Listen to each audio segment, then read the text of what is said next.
പട്ടവും അരിയിൽ LDF booth ഏജന്റിന് മർദ്ദനമേറ്റ സംഭവം UDF നേതാക്കളുടെ ആസൂത്രിത ആക്രമണമെന്ന് MV ഗോവിന്ദൻ. കള്ളവോട്ട് തടയുന്നതിനിടയിലാണ് ബൂത്ത് ഏജന്റ് PP അബ്ദുള്ളയ്ക്ക് മർദ്ദനമേറ്റത്. സംഭവത്തിൽ ശക്തമായി പ്രതിഷേധിക്കുമെന്നും CPM സംസ്ഥാന സെക്രട്ടറി പറഞ്ഞു. UDF നേതാക്കളുടെ ആസൂത്രിതമായ നീക്കമാണ് മർദ്ദനത്തിന് പിന്നിൽ. കള്ളവോട്ട് ചെയ്യുന്നത് തടഞ്ഞതിനെ തുടർന്ന് യാതൊരു പ്രകോപനവുമില്ലാതെ ബൂത്ത് ഏജന്റിനെ മർദ്ദിക്കുകയായിരുന്നു.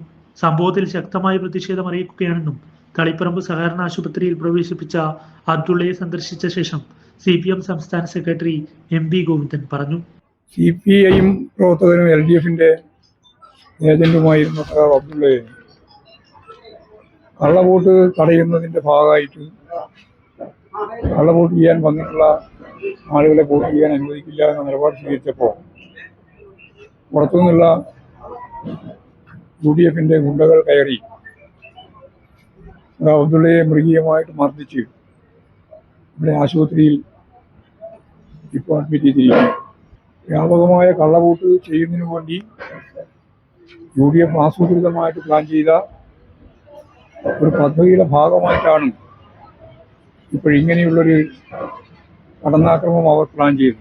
CPM ജില്ലാ സെക്രട്ടറി KK രാഗേഷും നേതാക്കളായ TK ഗോവിന്ദൻ, K സന്തോഷ് എന്നിവരും സംസ്ഥാന സെക്രട്ടറിയുടെ കൂടെ ഉണ്ടായിരുന്നു. News bureau, Taliparamba.